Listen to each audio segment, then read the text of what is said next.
Waalaikumsalam warahmatullahi wabarakatuh.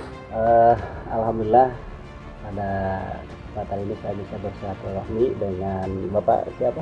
Misbahul Arifin. Misbahul Arifin ya. Ini saya pernah mendengar informasi dari teman saya bahwa Bapak ini pernah bekerja di Kepulauan Aru ya. Betul. Itu Kepulauan Aru itu adalah terletak di Daerah Maluku Tenggara. Maluku Tenggara ya. Oke. Pertanyaan saya, Bapak kan orang Jawa Barat ya? Iya betul. Asli bukan palsu ya. Asli. Oke. Kan di Jawa Barat juga banyak pekerjaan. Di Jakarta banyak. Iya. Tapi kok kenapa bisa memutuskan ke Maluku Tenggara gitu, yang tentunya jarak antara Jawa Barat dengan Maluku Utara itu membutuhkan waktu yang cukup lama gitu. Iya. Jadi awalnya saya bekerja di daerah Kepulauan Aru. Jadi saya itu bekerja di kapal cumi. Awalnya itu saya lihat loker, kebetulan saya lagi off. Sebelum off itu memang saya kerja di Samarinda di proyek pipa gas. Namun karena off terlalu lama, saya berusaha untuk mencari pekerjaan lain. Akhirnya saya lihat di Facebook ada loker dibutuhkan ABK kapal. Langsung saya hubungi nomor tersebut yang tercantum di loker. Dan setelah saya hubungi, minta berkas lamarannya, bukan lamaran sih, jadi cuman KTP saja sama kakak gitu. KTP sama kakak. Akhirnya udah, terus saya berangkat ke daerah Muara Baru. Muara Baru itu daerah mana itu? Daerah Jakarta, Jakarta Utara, Penjaringan ya kalau nggak salah. Terus saya ditampung dulu di kontrakan kayak mes kayak begitu. Setelah nyampe kontrakan, setelah nyampe mes, baru dijelaskan. Dalam benak pikiran saya itu awal mulanya kira-kira perkiraan saya itu kerja di kapal pelni, kapal peri. Ternyata perkiraannya sebelumnya karena nggak ada penjelasan di situ ABK kapal apa, hanya tertulis ABK kapal. Iya. Ternyata pas sampai di Penjaringan di mes dijelaskan bahwa saya kerja di kapal cumi. Kapal cumi. Ya. Jadi bukan di kapal pelni gitu. Bukan. Terus dijelaskan, kata dia, kata si yang membuat lowongan itu kan, ditanya jadi siap nggak untuk kerja di laut. Saya siap, daripada nggak kerja sama sekali, saya udah lama nggak betah juga. Dan dia bilang katanya nanti ada bon-bonan gitu. Bon-bonan sebelum berangkat itu kasih bon-bonan, cuman ada biaya administrasinya, istilahnya jalur apalah gitu buat dia yang pasang loker gitu. Nah, ketika memutuskan untuk pergi ke sana, apakah Bapak membawa perbekalan dalam bentuk uang atau apa? Tidak sama sekali. Hanya berbekal ongkos dari, saya kan dari Bogor ya, dari Bogor ke daerah Jakarta Utara di Muara Baru. Muara Baru ya. Nah, dari Muara Baru langsung menuju ke sana. Dari Muara Baru tidak langsung ke sana, kira-kira seminggu ditampung. Seminggu ditampung dulu, kemudian langsung ke sana. Langsung berangkat. Oke. Ini ya, apa namanya, Kepulauan Aru itu memang dikenal juga kepulauan yang ekstrim ya. Tidak juga Pak. Tidak ya? Oh tidak. Iya.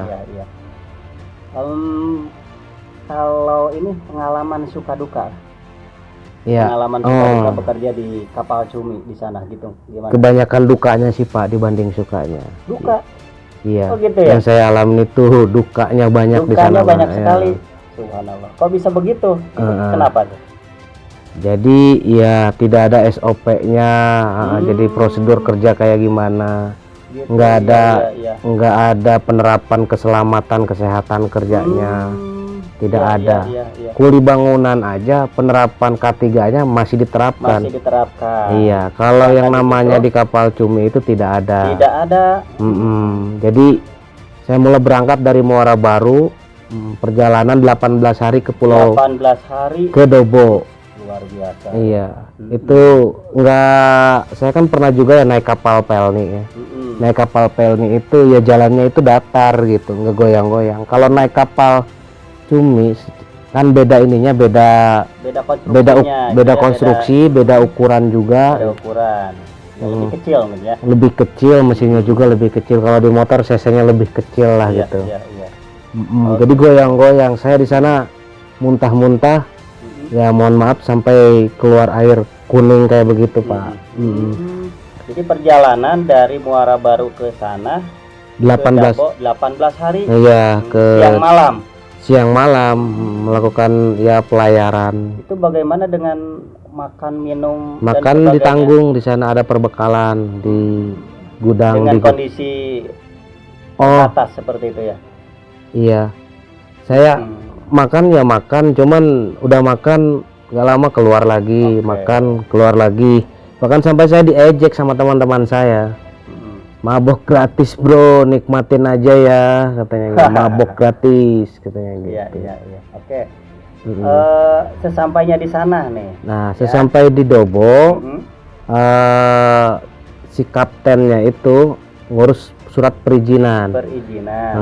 Surat perizinan ke Dinas Kelautan setempat di Dobo. Iya, iya, iya. Nah, di situ berlabuh lagi 3 hari. 3 hari? 3 hari karena ngurus surat perizinan. Iya, iya, iya. Nah, sebelum saya berangkat, saya tadinya udah ragu. Ragunya kenapa? Saya di perjalanan aja kondisi badan saya sudah tidak memungkinkan, mabuk terus gitu.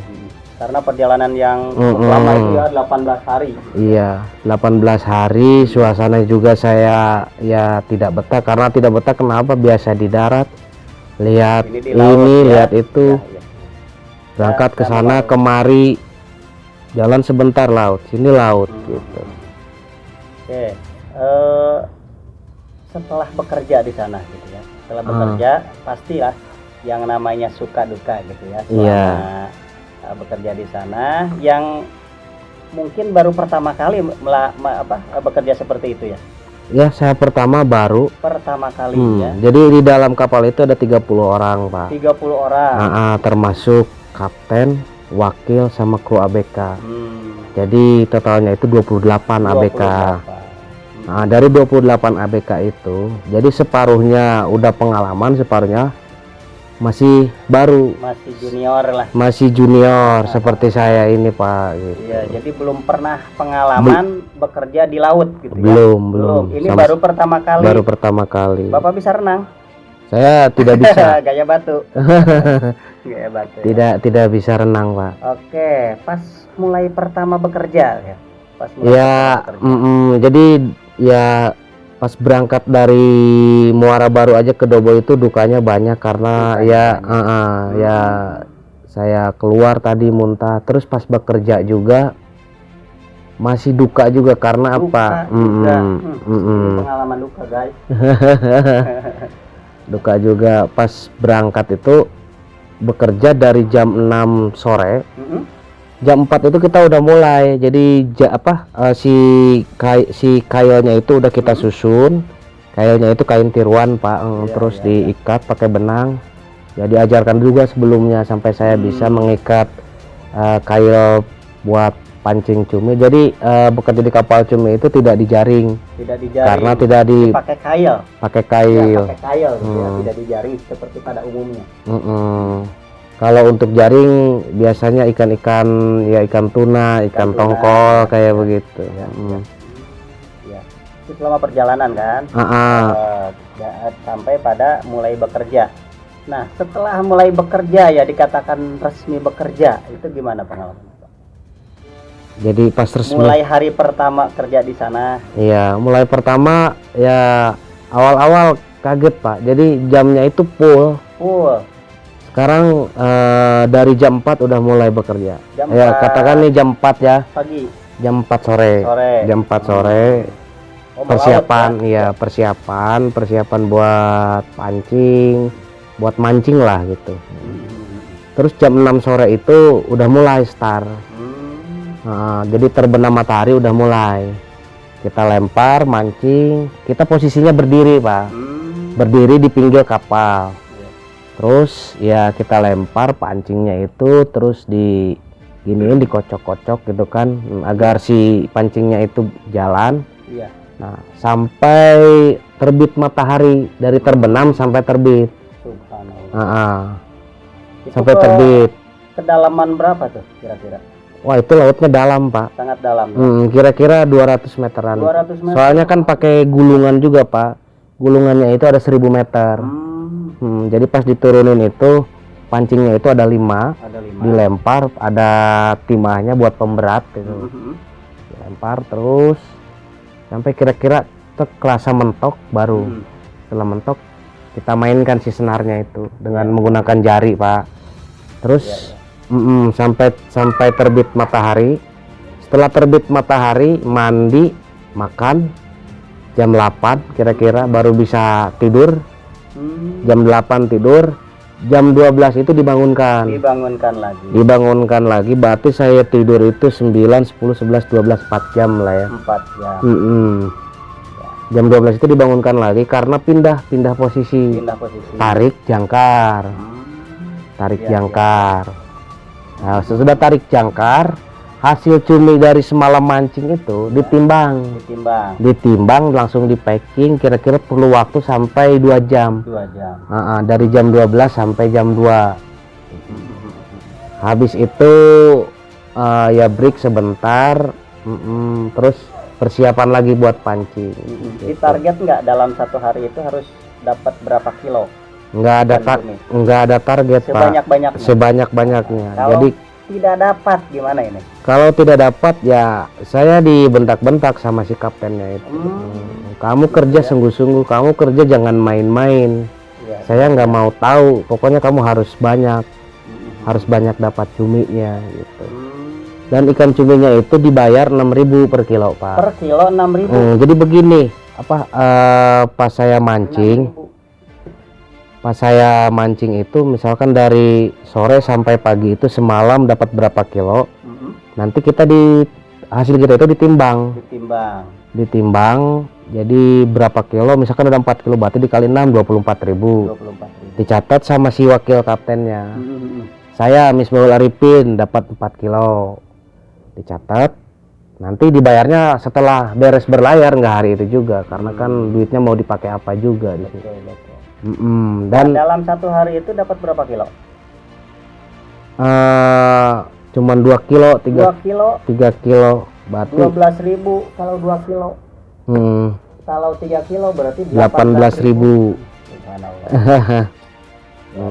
Di tengah laut. Tengah laut, hujan harus mancing juga. Nah, kalau di pasaran itu 1 kilo berapa? Itu yang dipancing saya itu pas saya bekerja di kapal cumi, jadi ada 3, Pak. 3 jenis.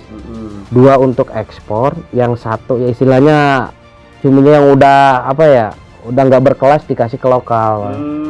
Yang berkelas diekspor seperti Cina gitu.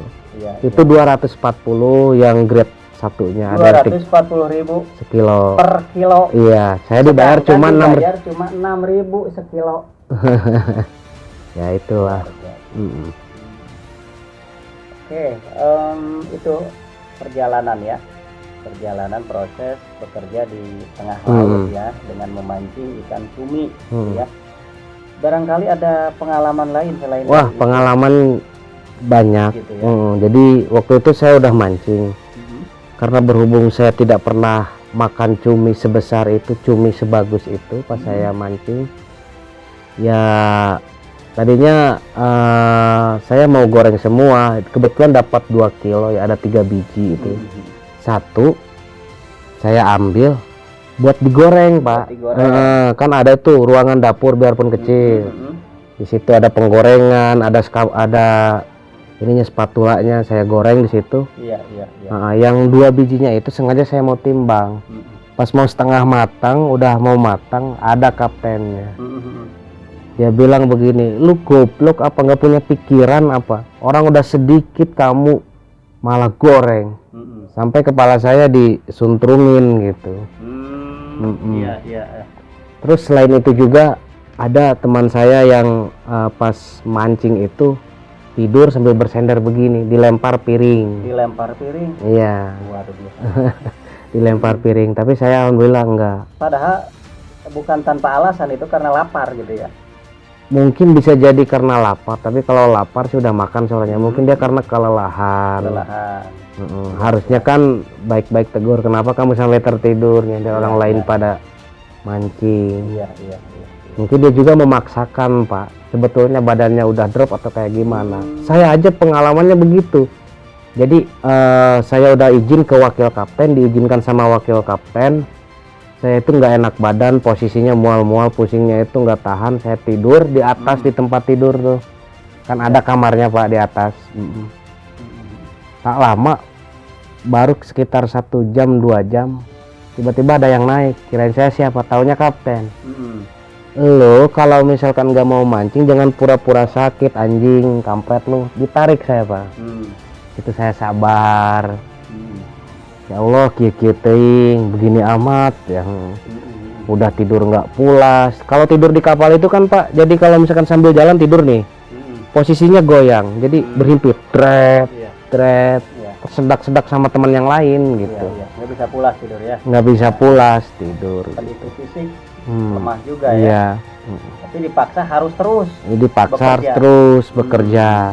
Dia bilang kalau misalkan nggak mau mancing jangan alasan sakit. Sedangkan saya udah minta obat sama wakil kaptennya itu. Ya emang dia benar-benar pusing gitu.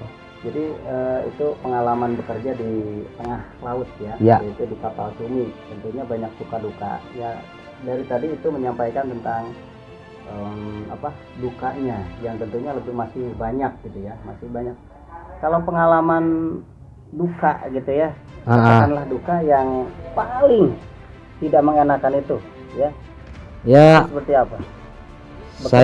Saya pernah jongkok sebentar Pak, jongkok sebentar pas mancing tuh kira-kira jam 1 malam. Saya udah pegal, terus saya jongkok karena lihat yang lain juga pada jongkok. Hasil cumi sepi, otomatis kan jadi bosan. Terus ini juga ya lutut kaki apa itu pegal ya. Saya jongkok. Terus kebetulan si kaptennya, awalnya itu nggak ada kaptennya tidur. Pas saya jongkok kebetulan dia bangun, ya keliling. Lihat saya ditendang Pak. Pantat saya itu tendang. Kamu enak-enakan jongkok katanya, mancing yang benar itu berdiri. Ya kencang sekali itu saya tendangan ke saya. Saya sabar, bahkan saya berpikir aneh-aneh, tapi ya saya juga nanti takut efek kayak gimana karena saking sakit hatinya Pak gitu sama si kaptennya itu. Karena sudah dari faktor alam, cuaca, faktor situasi, kondisi itu nggak terbiasa saya kerja di kapal Cumi. Ya saya memutuskan gimana caranya saya harus keluar. Secara saya udah bilang, udah izin sebelumnya ke kaptennya. Pak, saya udah nggak kuat, fisik saya lemah, saya karena baru, saya minta diantarkan ke Pulau Dobo. Waktu itu di tengah-tengah Pak, posisi kapalnya itu di antara Australia, Papua, di tengah-tengah. Karena itu kayak akan cuminya Pak. Nah, saya udah izin, dia bilang apa? Kamu bon-bonan aja belum lunas. Bon-bonan belum lunas. Lagian saya kalau nganterin kamu cuman waktu itu yang minta izin 3 orang Pak, saya, Bima, satu lagi saya nggak tahu namanya, orang Jawa juga. Saya minta dianterin ke Dobo, kamu bon-bonan aja belum lunas. Terus dari sini dari tengah laut ke Dobo itu perlu solar berapa ratus liter, nah gitu. Cara rugi. Kamu kalau mau bisa keluar harus selesai dulu bon-bonan. Saya otomatis kan terpancing. Saya bilang, Pak, saya tidak merasa menerima bon-bonan. Jangankan saya pegang uangnya Pak, ke si kaptennya itu. Saya bilangnya cap bukan Pak.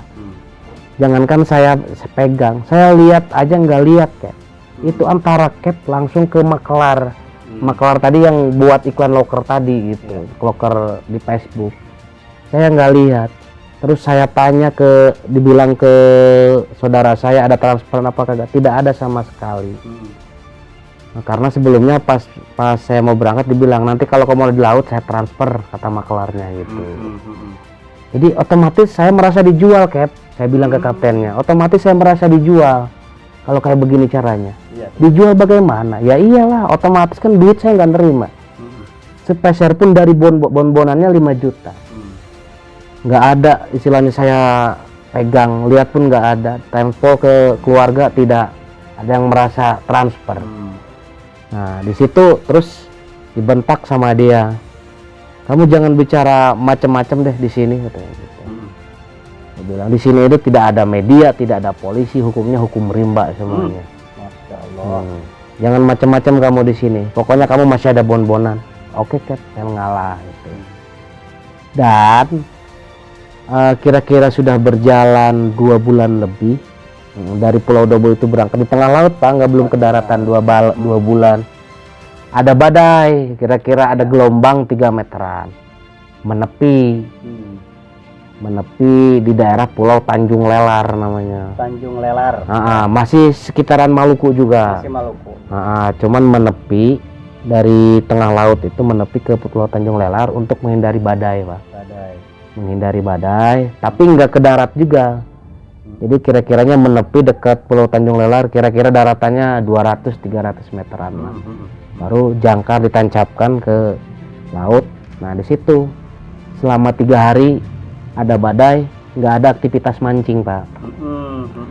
Ya cuman tidur, makan, biarpun tidurnya nggak enak, nggak nyenyak gitu kan. Dari situ saya sama teman saya Bima ngobrol, itu kira-kira jauh apa enggak daratan Pulau Tanjung Lelar itu. Saya ngobrol sama teman saya, ya lumayan Dut, kebetulan si Bima itu panggilannya Gendut ke saya. Ya lumayan Dut, itu jauh. Ya udah pusing Bim, udah nggak kuat di sini. Kalau kira-kira berenang bisa selamat apa enggak ya? Aduh, nanti kita pikirkan dulu. Nah itu 2 hari, Pak. 2 hari menepi, menghindari badai. Dipikir, bahkan ada orang, ya saya sebutkan aja orang Sukabumi yang mau ikut juga, mau ikut lari, cuman dia masih setengah hati ya, jadi nggak jadi. Nah pas ketiga hari itu saya bulatkan sama yang namanya Bima, jadi saya harus keluar dari kapal gitu, gimana caranya. Akhirnya memutuskan untuk saya kabur. Ya nggak apa-apa, saya dibilang kabur, memang kabur gitu. Karena memang merasa tidak nyaman karena dijolimi, uang juga nggak ditransferin ke keluarga gitu. Dan selama itu tidak mendapatkan uang. KTP saya juga ditahan di sana. Nah udah memutuskan. Nah waktu itu jam berapa ya, jam 3, jam setengah 3-an lah kira-kira, setengah 3 subuh hari ketiga. Siangnya itu mau berangkat ke tengah laut kembali. Setengah 3 itu saya memutuskan, memantapkan. Ditanya sama teman saya si Bima, lu nggak bisa berenang sama sekali ya? Nggak bisa Bim. Ya udah gini aja, lu ambil pelampung di Palka. Palka itu tempat penyimpanan kayak beras, gudang lah ibaratnya gitu. Tuh, ambil aja lu di Palka, cuman hati-hati, takutnya kapten bangun. Saya pun takut sebetulnya, kalau misalkan gagal saya ambil pelampung, bisa-bisa saya dibawa gementar segala rupa saya. Ya karena memang saya niat terus ya dengan hati-hati juga gitu melangkahnya, takutnya entah akan terdengar. Saya ambil pelampung, terus saya tanya ke Bima, Bim gimana itu, kamu nggak pakai pelampung? Saya berat Dut kalau pakai pelampung. Kebetulan saya bisa, alhamdulillah, katanya mahir, dia bilang begitu. Ada tambang nggak Dut? Nanyain tambang juga. Saya bilang ada, ambil tambang dulu biar kita nggak terpisah, katanya gitu. Pas ini setelah saya ikat-ikatan tambang, ada tuh orang Sukabumi yang ikut, cuman setengah hati, saya nggak ajal. Nah kalau saya udah bulat gitu. Akhirnya pelan-pelan saya turun dari pinggir kapal. Udah, kalau teman saya itu pegang dirigen, satu saya pakai pelampung, saya diikat satu sama lain pakai tambang biar nggak terpisah, karena kan melawan arus. Melawan arus Beda ya. beda berenang di kolam renang sama di laut, Pak. Iya, iya. Kalau di laut Ada itu ombak, arus, ya. ombak. Bang, turun saya, terus saya nggak langsung cus, takut kedengeran. Nah, pelan saya jalan, langsung berenang. Baru 5 meter karena saya emang nggak bisa berenang, udah terasa pegalnya. Pegalnya. Saya paksakan ya, saya keluarkan sekuat tenaga gitu. Udah dikeluarkan sekuat tenaga di tengah-tengah laut, di tengah-tengah berenang itu kira-kira ada, berenangnya itu kurang lebih nggak tahu saya juga Pak ya, apa berapa jaraknya itu, kira-kira ada udah 100 ya berenang. Pas di tengah-tengah kira-kira 100 meter. Saya udah nggak kuat, serasa kram Pak, serasa kram tangan saya, kaki saya udah nggak bisa digerakin. Bima itu udah duluan teman saya posisinya, jadi ketinggalan jauh saya berenang di sini. Bima itu udah di depan. Kira-kira dia udah lebih mahir gitu ya? Lebih mahir. Untungnya saya diikat tambang sama dia. Pas saya lelah, pasrah, kayak nggak bisa digerakin gitu, tangan saya udah kram lah gitu. Bima mungkin terasa, kenapa ini kan gitu. Bima putar balik lagi. Temuin saya. Kenapa lu Dut? Udah Bim, tinggalin aja gua mati kayaknya di sini. Lu kalau selamat sampein aja ke keluarga gua. Saya bilang begitu ke dia. Nggak bisa katanya, selamat semua, mati semua. Ya udah deh, gua bantu dorong. Lu masih bisa gerakan? Masih. Ya udah katanya, ayo cepetan. Nah saya pas renang aja Pak, ya ada ombak, air masuk ke mulut itu, udah saya tahan. Setelah itu kira-kira 150 meter lebih, kira-kira ya udah mau nyampe lah. Alhamdulillah Pak, kaki saya nginjak kayak pasir gitu. Ya berarti akan otomatis sampai selamat darat ya, sampai darat. Saya senangnya ya bukan main Pak, kayak dikasih alhamdulillah. Iya, alhamdulillah lah pokoknya gitu. Keluar dari zona ketidakamanan gitu ya. Iya. Kira-kira jam 5 apa setengah 6 baru sampai Pak. Nah setelah terdampar itu gimana di sana? Saya diam dulu. Pas nyampe di daratan Tanjung Lelar, ada kapal kecil, kapal nelayan kayak. Saya ke sana itu niatnya mau cari baju, karena pas saya terbang hanya pelambung, pakai celana dalam saja. Begitupun teman saya. Tapi teman saya ya celana dalam aja dia pakai. Jadi baju mah udah enggak, tas apa di sana semua. Di sana semua ya. Iya. Nggak saya bawa. Terus di sana gimana setelah pas di darat itu, di darat Tanjung Lelar, saya ke kapal nelayan. Saya niatnya mau cari baju. Mau cari baju karena saya posisi dingin juga. Terus saya langsung ke kapal dan saya cari, ada baju satu. Biarpun jelek, biarpun bau, saya pakai, yang penting nggak kedinginan. Nah setelah saya ambil baju, saya ngobrol mau jalan, tapi si Bima posisinya kan masih celana dalam, bingung juga. Terus cari pakai karung dia. Pas mau jalan ke perkampungan, kampungnya juga jarang Pak. Jarang ya. Transportasi laut aja seminggu sekali, bahkan 2 minggu sekali. Jadi transportasinya itu Tanjung Lelar menuju ke Dobo. Nah setelah saya mau menuju pemukiman perkampungan Tanjung Lelar, ada bapak-bapak di situ. Woi, kamu ngapain di situ? Cari baju Pak, saya kedinginan. Kamu ngapain di sini? Saya dari kapal Cumi. Kamu kabur ya dari kapal Cumi? Iya. Kenapa kamu kabur? Daripada saya mati di sana Pak. Itu saya minta tolong aja Pak. Tolong bagaimana? Tolong, saya pengen pulang. Saya bilang begitu, pengen pulang, gimana caranya? Setelah itu ya udah ikut ngobrol, saya jelaskan sebentar. Ya udah kamu ikut, saya jelaskan begini kaptennya. Oh jadi begitu kasar kaptennya.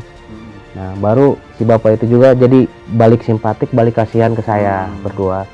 Akhirnya dibawa sama si bapak itu, terus suruh mandi dulu. Saya juga deg-degan, kirain saya mau dibaptis apa, ternyata mandi aja gitu kan. Tak lama si bapak itu bawa baju, bawa pakaian.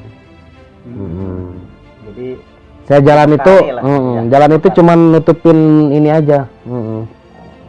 Jadi dibekali ya. Nah, Alhamdulillah bisa bertemu dengan orang sana gitu ya. Iya.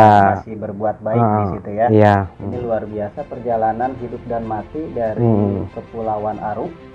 Ya. Buka dari lautan Aru lah. Dari lautan Aru menuju ke darat yang kira-kira menempuh jarak 100 meter. 100 meter lebih lah. Iya, Ya, jadi karena menepi, Pak. Karena menepi. Kalau di tengah laut mungkin saya nggak bakal selamat. Itu karena ada badai itu Karena ya. badai. Ya, karena ada badai menepi dulu di situ. Jaraknya dari tempat menepi ke darat kita 100 meteran. Ya. 100 meter juga kan luar biasa ya. Bagi yang belum bisa berenang kan, itu membutuhkan energi yang luar biasa. Ini untungnya ada teman yang bisa mahir berenang, terus ada pelampung juga ya, ada peralatan yang bisa dipakai gitu ya. Alhamdulillah luar biasa, subhanallah. Yang pada akhirnya dikasih ini perbekalan gitu ya. Nah, terus setelah mandi di gereja, dikasih baju, terus saya ikut ke rumahnya. Lupa saya namanya Pak Wei orang Tanjung Lelar. Terus saya ikut ke rumahnya. Pas di rumahnya itu saya dikasih makan, Pak.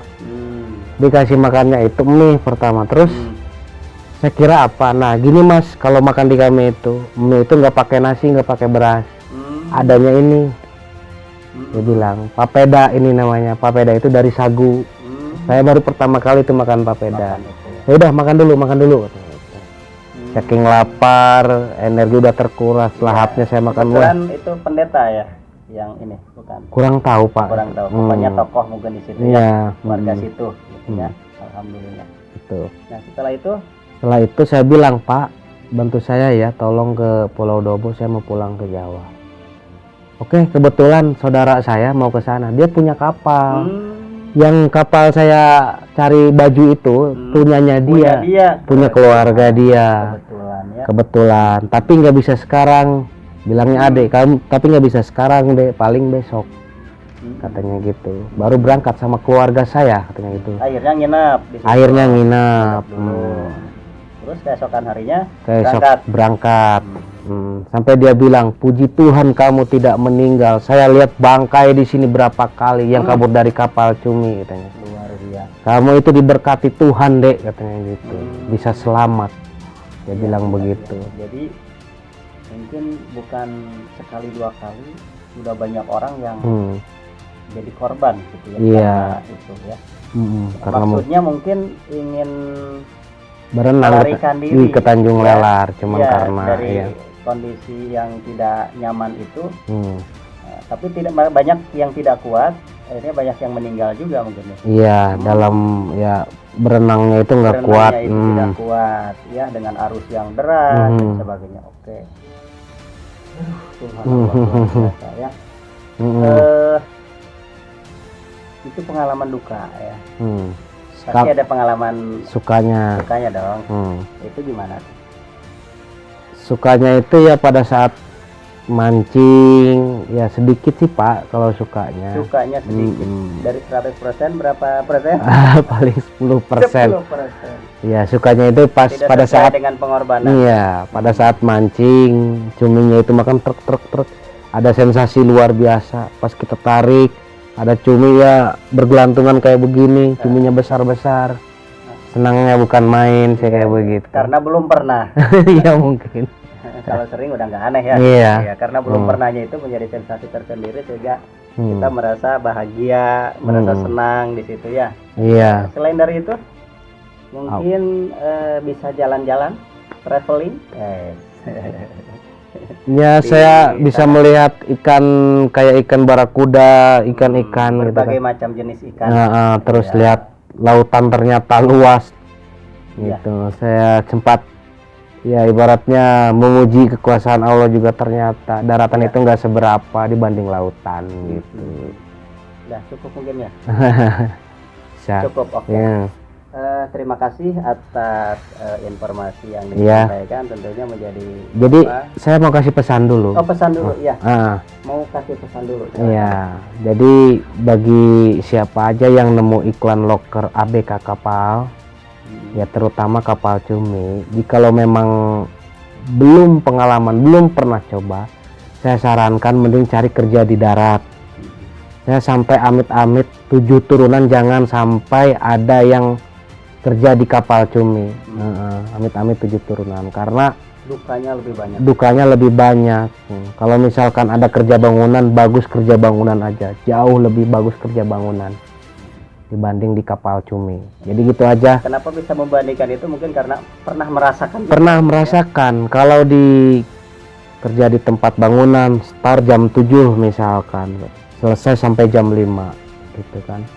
Itu capeknya dari jam itu aja. Setelah itu kita mandi jam 5, Bisa sholat istirahat, maghrib, ya. istirahat, tidurnya itu pulas. Terus kalau ketemu keluarga, ketemu tetangga, Iya. setelah bekerja bisa ngopi, enak nggak goyang-goyang. Kalau di kapal lain lagi. Mending kalau kaptennya misalkan baik-baik. Coba kalau misalkan kasar, salah sedikit main kasar. Nah itu Pesannya ya. pesannya ya, kalau nemu iklan kapal atau misalkan ada saudara, ya kasih tahu dulu aja, pikirkan matang-matang, kecuali dia sudah pernah di kapal cumi. Kalau misalkan baru mencoba, lebih baik saya katakan jangan sama sekali. Itu pesan dari saya karena saya udah mengalami. Oke.